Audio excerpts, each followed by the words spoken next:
warahmatullahi wabarakatuh. Perkenalkan, nama saya Sandra Najwa dari jurusan Sistem Informasi. Di sini akan mempresentasikan hasil ujian akhir semester mata kuliah Kecerdasan Bisnis. Yang pertama, di sini tersedia bar chart kardio. Yang pertama dari nilai sumbu X, yaitu kardiostatus. Nilai 0 mewakilkan pasien yang tidak memiliki penyakit kardiovaskular. Dan nilai 1 mewakilkan pasien yang terdiagnosis dengan penyakit kardiovaskular. Kemudian sumbu Y, record count. Yang pertama menunjukkan jumlah pasien atau bukan nilai rata-rata atau skor, yaitu jumlah baris data per kategori status.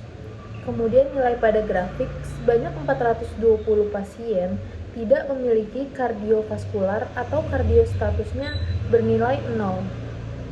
Kemudian yang terakhir, sebanyak 580 pasien terdiagnosis memiliki penyakit kardiovaskular dengan kardiostatus itu bernilai 1. Bar chart kardio. Di sini terlihat juga, saya lampirkan untuk gambar bar chart kardionya. Kemudian bar chart diabetes.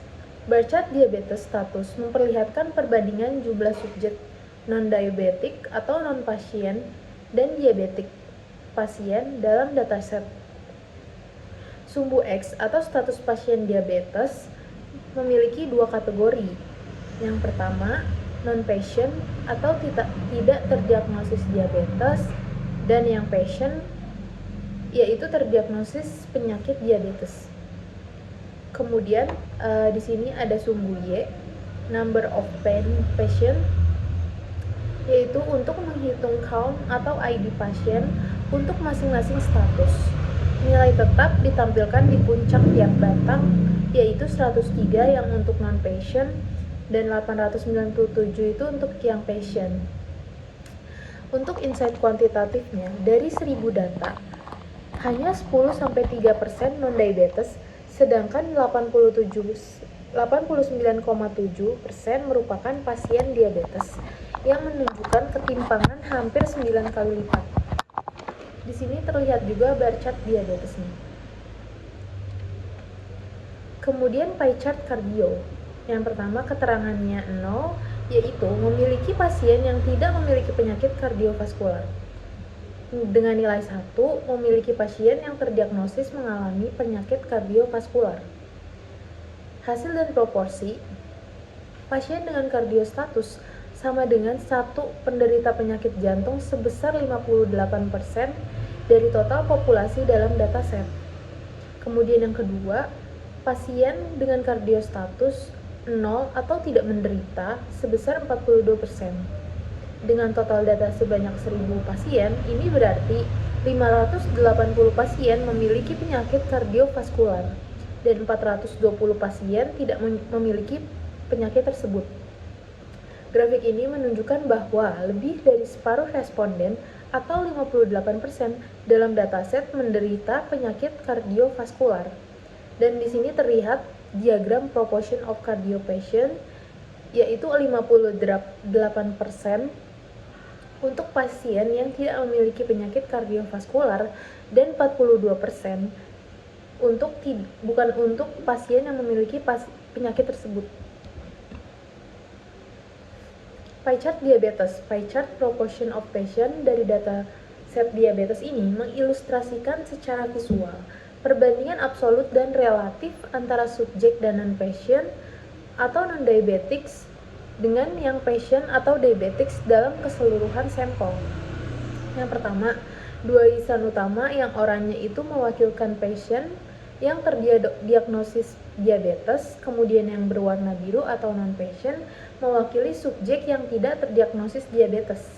Kemudian untuk yang kedua, proporsi dan presentasenya untuk irisan yang orange menunjukkan 88,86% dari seluruh total sampel, artinya hampir 9 dari 10 orang dalam dataset ini adalah pasien diabetes. Kemudian untuk yang irisan biru hanya 11,14% yang menandakan subjek non-diabetik sangat minoritas di antara data yang dikumpulkan. Kemudian cross-step cardio, baris atau sama dengan gender. Nilai 0 sama dengan perempuan berjumlah 235 pasien.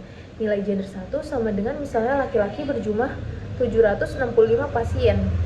Untuk kolom kardiostatus 0 atau 0 non-patient artinya pasien tanpa penyakit riwayat penyakit kardiovaskular. Sedangkan yang 1 mewakilkan pasien yaitu pasien yang terdiagnosis penyakit kardiovaskular. Dari seluruh total 235 pasien dengan gender perempuan, 133 atau sekitar 56,6% berstatus pasien. Dari total 765 pasien gender laki-laki, 44,47 dengan nilai 58,4% berstatus pasien juga. Untuk proporsi pasien kardiovaskular lebih tinggi daripada gender pria, sekitar 58,4% dibanding gender 0, 56,6%. Secara absolut, jumlah pasien kardiovaskular 447 pada gender pria jauh lebih besar daripada gender perempuan atau 133 karena sampel gender pria juga lebih banyak. Kemudian di sini terlihat cross step diabetes. Yang pertama untuk baris atau rows gender memiliki nilai F yang mewakili 434 perempuan dalam studi. Kemudian baris kedua M mewakili 565 laki-laki.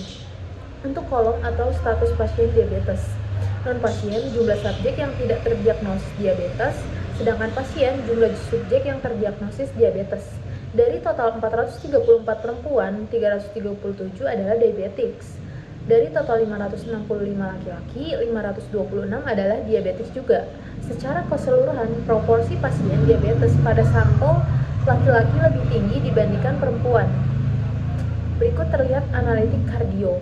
Plot resting BP versus serum kolesterol menunjukkan sumbu X atau BP 80 strip 200 mmHg dan sumbu Y dengan nilai kolesterol 100 sampai 600 dibagi dengan garis rata-rata BP 140 untuk kolesterol yaitu 330. Titik orange atau yang bisa kita lihat pasien banyak mengisi kuadran kanan atas atau BP 140 dan kolesterol 330, sedangkan titik biru non pasien terkonsentrasi kiri bawah. Kemudian garis tren pasien juga lebih curam menandakan korelasi BP kolesterol lebih kuat pada penderita kardiovaskular. Hasil ini mengkonfirmasi bahwa tekanan darah dan kolesterol tinggi adalah indikator resiko utama penyakit jantung. Kemudian di sini terlihat juga analitik diabetes. Plot BMI versus kolesterol memperlihatkan sumbu X atau BMI 18/50 dan sumbu Y yaitu kolesterol 0,54 mili dibagi oleh garis rata BMI 30 dan dengan kolesterol 2,8. Titik orange atau diabetik banyak berada di kanan atas atau BMI, sedangkan titik biru non-diabetik terkumpul di kiri bawah. Garis tren pasien diabetes menaik lebih tajam, menandakan korelasi positif BMI atau kolesterol lebih kuat pada mereka. Dari hasil ini menunjukkan BMI atau kolesterol sama-sama berperan sebagai faktor resiko yang meningkatkan pada pasien diabetes. Clustering K-means cardio. Dari scatter plot yang terlihat dan table view clustering algoritma K-means, di atas bisa kita simpulkan bahwa klaster terendah atau sekitar klaster 0 dan klaster 4, sedangkan titik hijau klaster 0 dan klaster biru cenderung muncul di area resting BP rendah dan serum call lebih rendah. Sedangkan klaster menengah di titik merah dan warna jingga mendekati serum call yang sedikit positif. Sedangkan klaster tertinggi yaitu klaster 3 titik ungu dominan di sumbu X dan sumbu Y itu sekitar 10. Clustering K-means diabetes. Di sini terlihat klaster hijau pada pasien usia muda dengan BMI rendah resiko metabolik paling kecil. Kemudian klaster 1 merah dan klaster 2 jingga. Kemudian juga ada klaster 3 dengan warna coklat. Untuk kesimpulan penelitian ini adalah kardiovaskular bernilai 58%, pasien terdiagnosis tekanan darah 140 dan kolesterol sampai dengan 330, menandai resiko tinggi. Clustering memetakan kelompok resiko rendah sedang tinggi. untuk intervensi yang tepat. Untuk diabetes, 89,7 pasien terdiagnosis BMI dan korelasi kuat dengan status diabetes.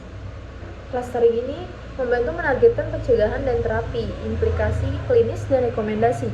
Faktor utama risiko pada kedua kondisi adalah tekanan darah, kolesterol BMI, dan usia.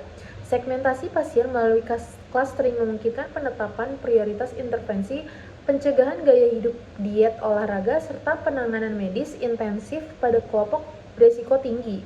Data ini dapat menjadi dasar bagi pengembangan model prediksi dalam program manajemen pasien yang lebih personalisasi untuk meningkatkan efikasi pencegahan dan perawatan. Mungkin hanya itu yang dapat saya sampaikan, kurang lebihnya mohon maaf. Wassalamualaikum warahmatullahi wabarakatuh.